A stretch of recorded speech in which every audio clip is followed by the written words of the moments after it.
This talk centers on a particularly juicy subject, on a subject that too many of us love to indulge in, and without any clear idea or awareness of what we're actually doing. And for those of you who have watched the YouTube talk on blame, if you haven't yet watched it, I suggest that you immediately click over there to have a look at that before you watch this one, because these two things are almost inextricably intertwined, which is the reason why I've left the chart up here on the blame side. Blame, disempowering. You, and this is the irony of it, you are giving your power away. It makes you weak, it enhances your sense of uselessness, and often gives rise to huge, negative, destructive anger. What's this deliciousness that I'm talking about? Because, oh my goodness gracious me, do we seem to enjoy this one? It's this.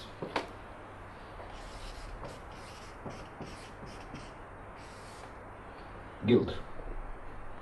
You know people like this, who go down to the bottom of the garden and for 3 days, 3 weeks, 3 years, 30 years, walk around with that overbearing sense of guilt, that what they have done is in some strange way bad. Now, one of the tenets that I hold to is that as human beings, there is nothing, and I know the absolute, but in this case I use it deliberately, there is nothing that we do as human beings that does not in some strange way have a payoff for us. Sometimes the benefit is a bit odd, and if you look at it dispassionately from the outside, you think, well, how can that possibly be a benefit? Well, perhaps. But to me, the only thing that makes sense, because I have a great faith in the intrinsic power of the human being, is that whatever we do has a payoff for us. So what's the payoff in guilt? Why do we vanish off and eat worms, beat ourselves up? What for? It's terrifyingly simple.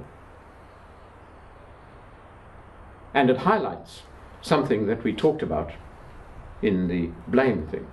This inherent sense of powerlessness, uselessness that we have.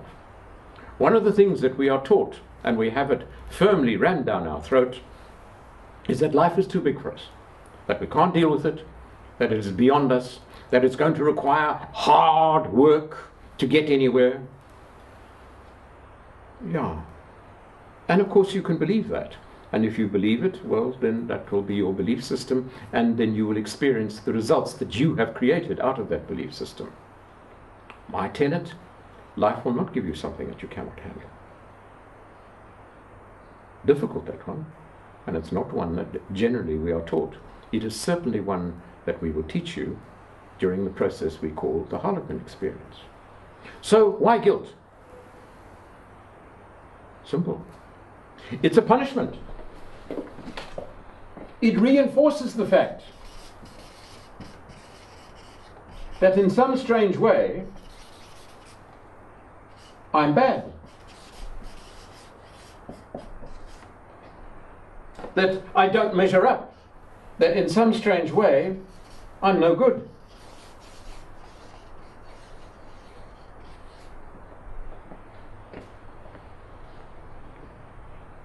And in some very strange way, that actually makes us feel better, because now we are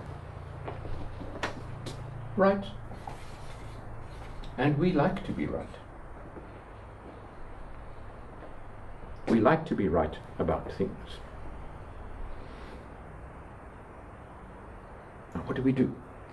And this gets fascinating. Because most of us don't stay down at the bottom of the garden eating worms for 30 years, 40 years, or whatever it might be. We stay down there for a period of time, a day or 2 or 3 or a week, and then slowly we emerge from this awful, guilty feeling. We say, well, it's life, what can I do? This is me. And then what do we do? And this is dangerous territory. Look very hard at how you handle this, and I have an idea that you might recognize the pattern. We now forgive ourselves. We let ourselves off the hook. We forgive us. We say, oh, well, I didn't mean any harm. That's just the way that it was. And now what can we do? And this we do on a regular basis. Watch.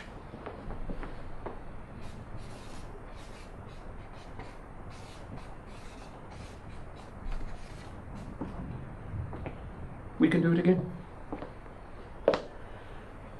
And don't we ever? Don't we ever? And the message that comes to you from me and the work that I do in the Harlequin experience is, it's time to break that silly circle of doing it, feeling guilty, letting yourself off the hook, and then repeating the pattern of behavior. Can you do this? Yes, you can. Do you have to get busy? It's long overdue.